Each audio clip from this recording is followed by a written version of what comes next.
Echo la vista atrás y rememoro todo aquello como si se tratase de un espléndido sueño. Una fantástica y irrecuperable ensoñación en la que, afortunadamente, y gracias a nuestra extraordinaria capacidad para disfrutar e imaginar, logramos formar nuestro primer grupo musical. Sin ningún género de duda, ningún lector conocerá a ese grupo de los 80, pero para mí esa banda significó el despertar a la vida. No tuvimos grandes éxitos de ventas, ni hicimos conciertos por todo el país. Sin embargo, los 4 o 5 bolos que realizamos fueron la máxima expresión de la felicidad. En 1980 yo tenía 15 años y con 15 años todo era irremediablemente maravilloso. Mi nombre es Jesús González, pero en aquellos tiempos todos me llamaban Blues. Nadie que pretendiese ser alguien en el espectáculo y tormentoso mundo del pop podía llamarse Jesús González. Así pues, me encargué de propagar en el pueblo la idea de que podían llamarme Blues. No solo hice eso, sino que además me empollé todos los libros referentes al tema que había en la biblioteca pública. Lo hice para afianzar en los demás mi imagen de músico, de tal modo que cuando alguien me preguntaba por qué me llamaba así, disparaba una serie de razonamientos estudiados que no dejaban ninguna duda al interlocutor. Me sabía de carrerilla los nombres de todos los intérpretes del Delta del Mississippi de las décadas de los años 20 y 30 en Estados Unidos. No había escuchado a casi ninguno de estos músicos, pero por entonces era muy difícil encontrar vinilos con esa música en los pueblos pequeños, aunque disponía de un viejo tocadiscos monaural y algunos discos recopilados del género. Pero empecemos por el principio. Desde muy pequeño me había interesado la música, ya que con 7 años tocaba en el coro de la iglesia con la guitarra que me habían regalado en la primera comunión. Aún recuerdo aquel alabaré a mi Señor, o ese otro rollo eclesiástico de sonriendo has dicho mi nombre y en la orilla, en fin. A partir de ahí me dediqué a tocar con todo el mundo que me lo pedía. Aprendí acordes de acá y de allá. Compilaba letras de canciones y asistía a los ensayos de grupos de chicos mayores que yo. Todo lo referente a cuestiones musicales me interesaba por encima del resto de asuntos. Nada me importaba más que mi enriquecimiento personal como músico. Este planteamiento de vida enervaba profundamente a mis padres. Ellos pensaban, no sin razón, que todo aquello no conseguía más que despistarme de los estudios. Pagaban clases particulares, me dedicaban horas y horas para que sacase las asignaturas del instituto adelante e incluso trataban de sobornarme, digamos, pero todo era inútil. Mi expediente académico era un auténtico desastre y lo peor de todo, no tenía solución. El bicho musical ya estaba dentro. Si excluimos las habituales 8 horas de sueño, el resto del tiempo lo empleaba en el famoso eslogan anglosajón sexo, drogas y rock and roll. Honestamente, esas eran mis únicas preocupaciones si exceptuamos a Sara, una morenita con ínfulas de defensora de los derechos humanos. En honor a la verdad, las drogas me gustaban bastante, la verdad. Hachís y pastillas, esencialmente.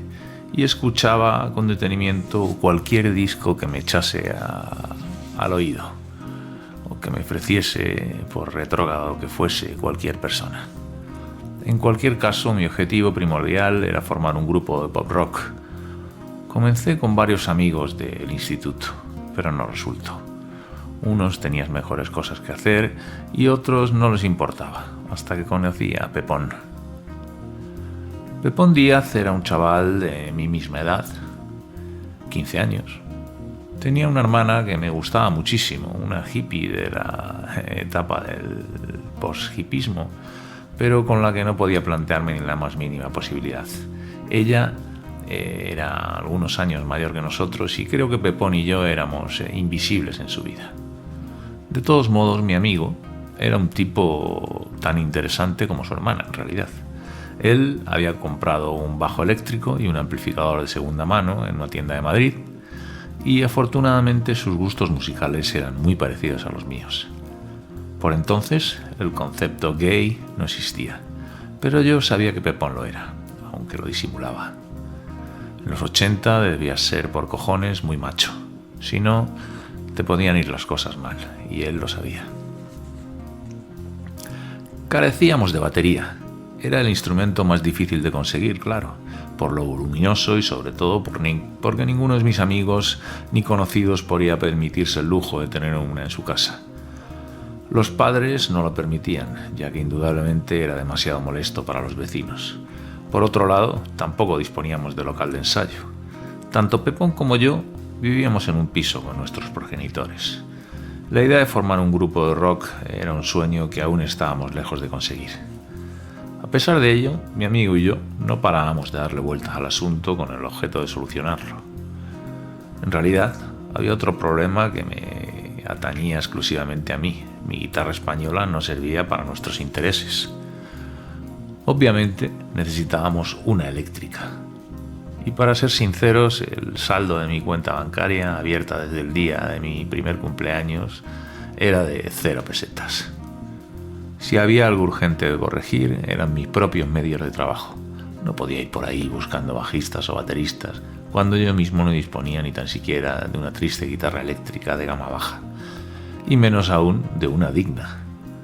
Así que me dispuse a buscarme la vida para conseguir algo de dinero. Cuando consulté con la almohada y ésta no tenía ni la más remota idea de cómo conseguir pasta, le di vueltas al tema hasta la saciedad, pero no daba con una solución adecuada. Pasadas 2 semanas solo me quedaba un recurso. No me gustaba en absoluto, pero no tenía más remedio. La única salida era vendimiar. Odiaba tener que hacerlo, pero no había otra. Esperé hasta el mes siguiente y en septiembre comencé. Por entonces no era nada difícil encontrar faena durante un mes como vendimiador. Pagaban bien y aunque era duro, lo soportaba. Mis padres y mis amigos me animaban. Ellos me decían: no te preocupes, no es tan fuerte. En 2 o 3 días estarás acostumbrado. Además vas a sacar un dinero que te vendrá muy bien. Llevaban razón, pero al principio me quería morir. Para alguien que no estaba acostumbrado a trabajar en el campo, los inicios son fortísimos. Me levantaba a las 5 de la mañana. A las 5:30 ya estaba subido en el tractor camino de la viña. Sin la más mínima pausa, aterido, empezaba a cortar uvas como un poseso hasta pasadas las 11. Después del desayuno, uvas y más uvas hasta la comida. A eso de las 6 de la tarde regresábamos a casa. Ayudado de una pequeña navaja, seleccionaba los racimos con violencia, aunque si he de decir la verdad, debido a mi inexperiencia, mis manos estaban llenas de tajos. A pesar de todo, las jornadas pasaban y me iba acostumbrando rápido. Cuando quise darme cuenta, había acabado el mes. Costó, pero lo logré. En noviembre tenía en mi poder el suficiente dinero para comprar una guitarra medio aceptable. A principios de los 80, los instrumentos musicales eran más bien caros, pero yo tenía un as en la manga. Conocí a un amigo que había comprado hacía tiempo uno y después de varios intentos ni sabía ni quería usarlo. Esa era mi oportunidad para comprársela. Así lo hice. Se trataba de una Yamaha de gama baja y un amplificador de 60 vatios, pero servía para los inicios. Ahora podía soñar con más fiabilidad. Pensaba que el principal problema estaba solventado. Sin embargo, me equivocaba de cabo a rabo. Disponía de un buen puñado de canciones escritas con absoluta vehemencia. Tenía una guitarra eléctrica y un amplificador, y el tema bajista estaba solucionado. A partir de ahí, Pepón y yo comenzamos a ensayar. Nos encerrábamos en mi habitación, enchufábamos los amplificadores y les dábamos caña hasta la extenuación. Fueron meses extraordinarios. La creatividad se podía cortar en el aire. Todo iba sobre ruedas, pero mi madre empezó a cansarse de los ruidos y no digamos los vecinos. Pasados 3 meses nos vimos obligados a pensar en otras opciones. En realidad, El sonido que desplegábamos no era excesivamente estridente, tocábamos sin batería, pero éramos tan jóvenes que nos gustaba la velocidad unida a la potencia. Eso era ineludible. Cuando más inspirados estábamos, tuvimos que cortar para buscar un local de ensayo que nos permitiera dar rienda suelta a nuestra imaginación.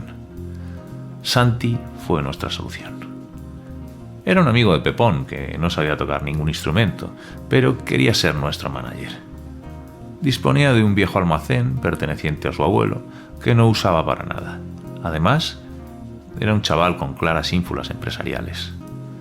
Trasladamos los trastos allí y nuestros ensayos comenzaron de nuevo. Súbitamente nos encontramos con algunas cuestiones resueltas, pero aún nos faltaba el ya mencionado problema del jodido batería. ¿Cómo lograr uno en un pueblo pequeño? Podíamos engañar a alguno de nuestros amigos para que comprase una batería, aunque no le gustase demasiado. Tratamos de conseguirlo de 1001 formas, pero el asunto no estaba resultando nada fácil. Era realmente espinoso. No había forma humana de encontrar un baterista. Ya desesperados, decidimos seguir haciendo canciones nosotros solos. Por otro lado, gota a gota, comenzaron a llegar al local algunas chicas que, arrimadas y animadas por el sonido, se sentaban a escuchar en los cochambrosos sillones cedidos por la familia. En algunas semanas teníamos 20 y tantos seguidores y eso era realmente todo un récord. Nos encontrábamos exasperados por el tema de la percusión, pero inesperadamente dimos en el clavo. Apareció por el local un jovencito imberbe que, a pesar de tener 18 años, aparentaba tener 12. No obstante, después de escuchar en silencio un rato nuestras canciones, en un receso, pronunció contundentemente: «Soy batería». Nosotros dos nos quedamos a cuadros. Inmediatamente dejamos los instrumentos en el suelo y nos sentamos junto a él para comenzar un interrogatorio concienzudo. Si tenía una batería, si estaba interesado en tocar nuestros temas, si llevaba mucho tiempo tocando y un largo etcétera. El chico era realmente asustadizo, pero estaba bastante convencido. Accedió a tocar en la banda. No lo conocíamos porque llevaba en el pueblo poco tiempo y nunca había hecho un concierto en directo. Solo algunas pruebas con chavales en su localidad. Lo que él desconocía era que nosotros tampoco estábamos rodados, ni mucho menos. Trasladó su batería a nuestra sede al día siguiente para comenzar de nuevo. Montamos un entramado a la carrera. Cuando estaba todo ensamblado, sin pretenderlo, Pepón, Luisma, que era el nombre del percusionista, y yo nos sentamos frente al improvisado escenario. Creo que estuvimos mirando al frente sin pronunciar palabra al menos media hora. Levitábamos. Montamos la batería en el centro. La guitarra al lado derecho, mínimamente adelantada, y el bajo al izquierdo. Terminamos muy tarde, eran las 2 de la madrugada. Aquella noche apenas dormí. Daba vuelta tras vuelta en mi cama pensando en los grandes conciertos que me esperaban. Ni siquiera teníamos nombre, y ya veía los discos de oro colgados en el salón de mi casa. Siempre fui así de iluso. Aún desconocía que las complicaciones mayores estaban por llegar. Habíamos quedado después de clase, sobre las 5 de la tarde, pero a las 4 yo ya estaba allí. Llevaba bajo el brazo un gran póster de Bob Dylan que me encargué de clavar con chinchetas en la pared posterior. Estaba todo preparado para la gran inauguración de la banda. Cuando comenzó el ensayo, quise morirme. Nadie había pensado en lo indispensable de la voz. Obviamente, esgrimimos algunos acordes y cuando Luisma lanzó sus primeros baquetazos, fui consciente de que mi señal vocálica no se oía. Por mucho que chillase, y hasta Satanás sabe que lo intenté con terrible violencia, no se escuchaba nada. Era absolutamente normal. Los decibelios de nuestros instrumentos apagaban la voz implacablemente. Ruina total. Terminamos el ensayo frustrados, cansados y desesperados. Ahora era necesario un equipo de voces y al menos un micrófono. En ese momento deseaba que la tierra me tragase y no me devolviese jamás. Probamos algún ensayo más, pero fue inútil. Sin amplificación para la voz era imposible. Terminábamos mosqueados entre nosotros y, para colmo de males, las chicas que iban a vernos no escuchaban nada. Un auténtico desastre. Pero Blues no se rendía con tanta facilidad. Pospuse nuestros encuentros en tanto en cuanto no lograse una solución. Mientras, me estrujaba el cerebro con el objeto de conseguir un equipo de sonido y algún micrófono como fuese. Si tenía que matar a alguien, lo haría sin dudarlo. En realidad, en el pueblo, solo había uno y estaba en la Casa de Cultura. Era el único en varias decenas de kilómetros a la redonda. Pensé en robarlo, pero afortunadamente Pepón me ayudó a desechar la idea. Luego pregunté por teléfono en algunas tiendas de Madrid. El precio de los equipos no era caro. La conclusión, de baratitos nada, todo inaccesible, en fin, un desastre. También valoré la posibilidad de irme varios meses a trabajar al campo, a destajo, como jornalero, para conseguir el dinero suficiente, pero tendría que dejar los estudios y mi padre me mataría antes de permitirlo. Sin embargo, la suerte se alió conmigo. Las fiestas patronales llegaron y con ellas la orquesta que tocaba todos los años. La última noche que ofrecían su espectáculo, tras acabar a altas horas de la madrugada, me armé de valor e, imbuido por el espíritu del diablo, pregunté a uno de los asistentes si quería que le echase una mano con el desmontaje. Este, animado por la gratuidad del ofrecimiento, no puso reparo a ello, y mientras cargábamos le interrogué sobre mi problema. Su conclusión fue: habla con el argentino. Así lo hice. Aquel bonaerense era un tipo simpático, pero indudablemente interesado, como casi todos los hijos del Mar del Plata. No obstante, me ayudó. Disponía de un equipo de voces de segunda mano y de un par de viejos micrófonos que me vendió por 4 perras. Al final le pagué una señal, el resto lo aboné a plazos como pude. En cualquier caso, logré mi objetivo. Ahora sí podíamos ensayar dignamente. Ya estaba bien, hombre. Solo nos faltaba ponerle nombre a la banda. Decidimos que cada uno de nosotros pensase en un calificativo que definiese nuestro rollo, pero ninguno obtuvo un quórum suficiente hasta que, pasados unos días, con motivo del cumpleaños de Santi y después de haber bebido algunos litros de whisky, se decidió. Nuestro manager, en pleno estado de ebriedad, sacó su pene del pantalón y, henchido de placer, gritó mientras movía de arriba abajo el miembro: «¡Los dedos sin uña! ¡Ese va a ser el nombre del grupo, hostia!». Un río de carcajadas inundó el local y automáticamente todos lo dimos por bueno. Los siguientes pasos se dirigieron en 2 direcciones. Por un lado, la banda debía trabajar en la realización de un repertorio amplio y adecuado.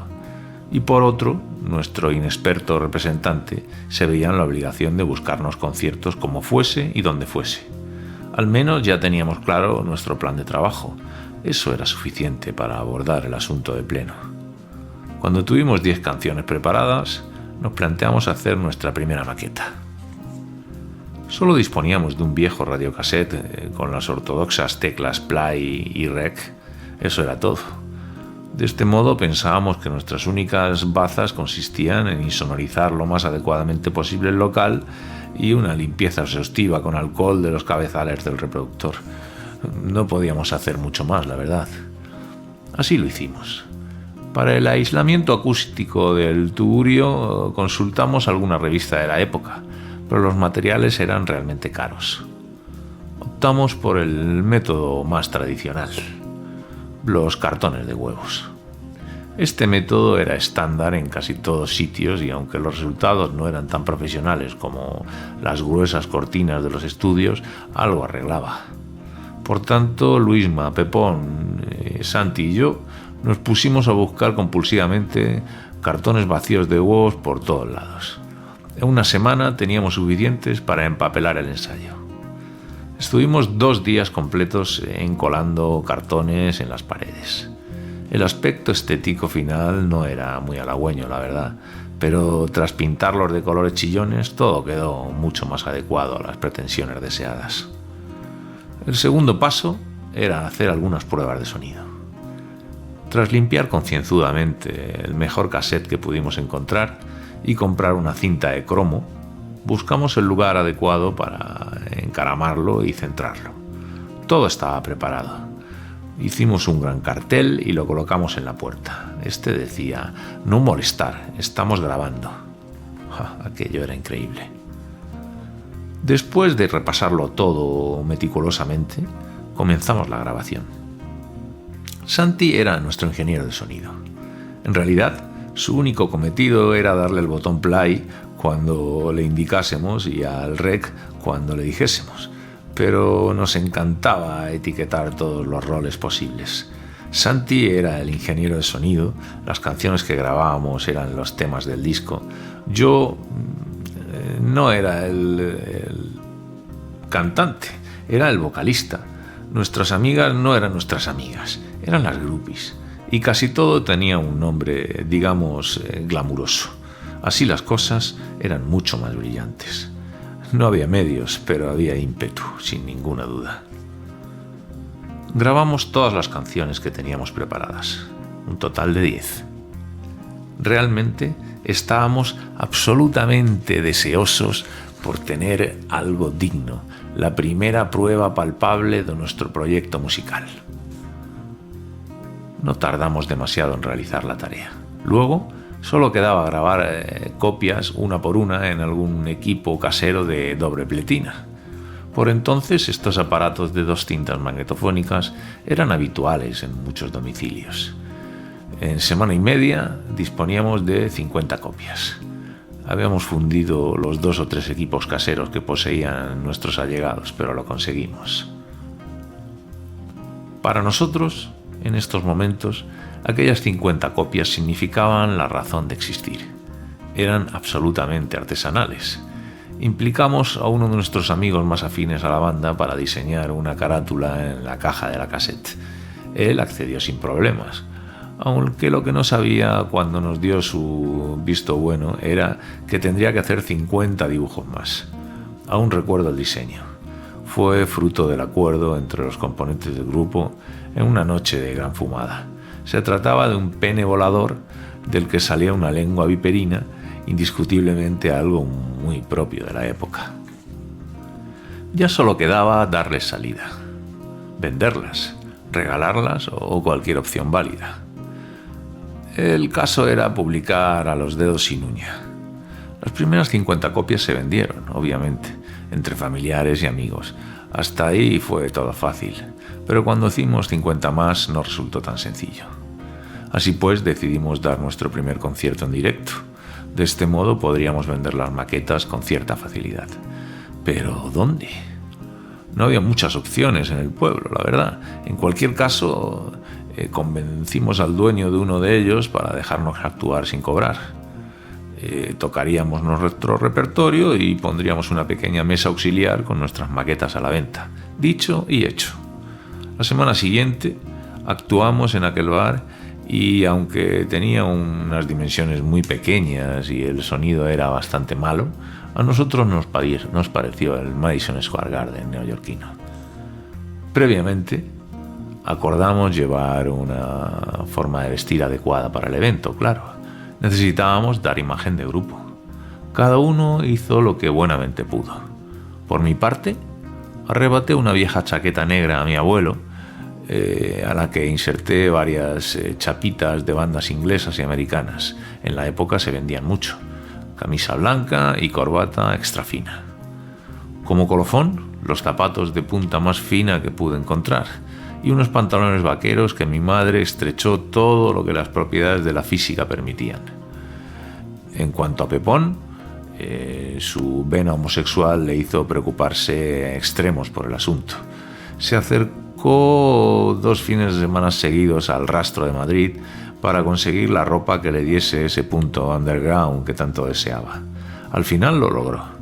Llevaba una chaqueta negra de cuero viejo cargada de chapas, alfileres y objetos mínimos que le daban un aspecto distinto.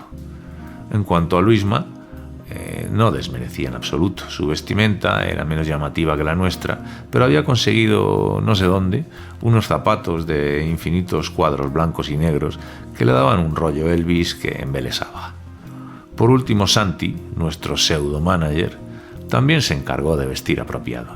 Supongo que parecíamos salidos de una película de serie B, pero con la mano en el corazón me veía el tipo más chulo y atractivo del firmamento musical, y pienso que mis compañeros tenían la misma sensación sobre sí mismos. Vendimos casi todas las copias. El concierto salió bien. Al menos tratamos de dar una imagen lo más profesional posible, y creo que lo conseguimos. La fiesta que acompañó a la finalización del bolo tampoco desmereció. Asistió Sara, pero no me hizo ni puñetero caso. Aquello me molestó mucho. Todo el mundo me felicitaba por el concierto, menos naturalmente ella, que se dedicaba a flirtear con unos y con otros sin prestarme la más mínima atención. Con tales perspectivas yo opté por el mismo sistema. Pasé olímpicamente de ella, mientras me dedicaba a tratar de salir del mundo de la virginidad como fuese. Me daba igual guapa que fea, alta que baja o gorda que flaca.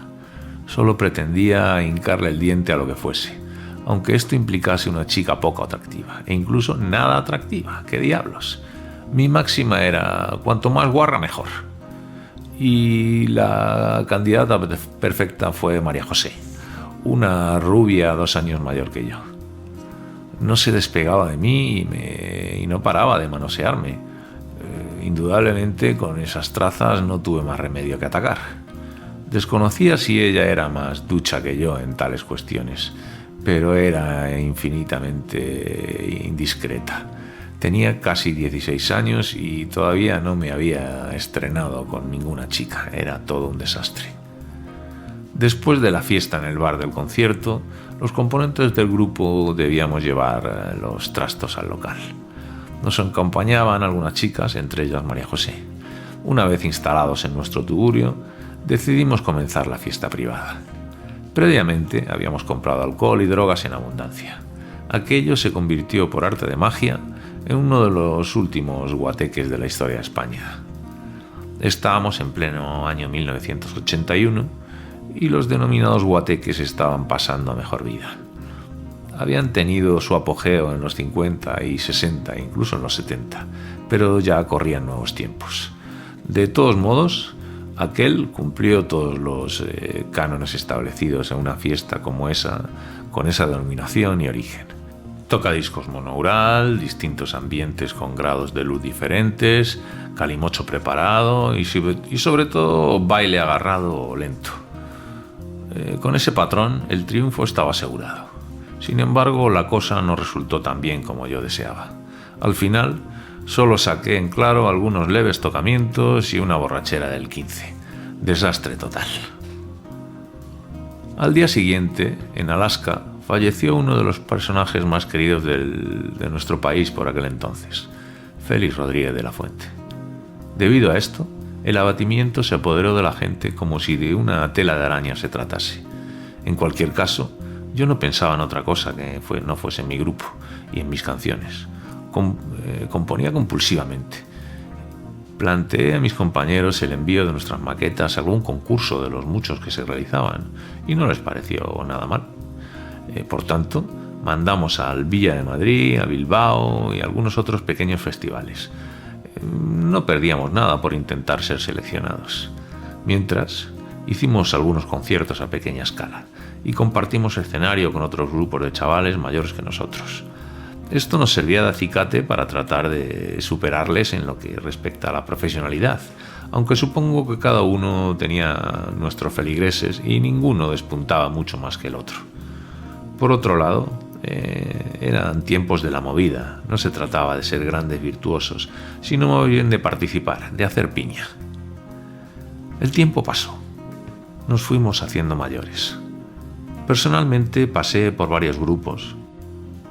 Tuve varias novias. Probé todo lo probable e improbable. Cambié de gustos y sobre todo maduré. Tarde, pero maduré.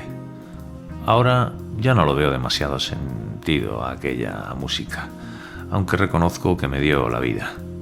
Fue un tiempo en el que la cultura, desconozco si en mayúsculas o no, abundaba por todos lados. Un tiempo en que los cómics, los grupos pop y rock, la pintura, el cine, la radio, la televisión y toda expresión artística fluían con avidez, como si de un día para otro nos fuesen a arrebatar todo aquello que creábamos. Indudablemente aquello fue maravilloso, flipamos.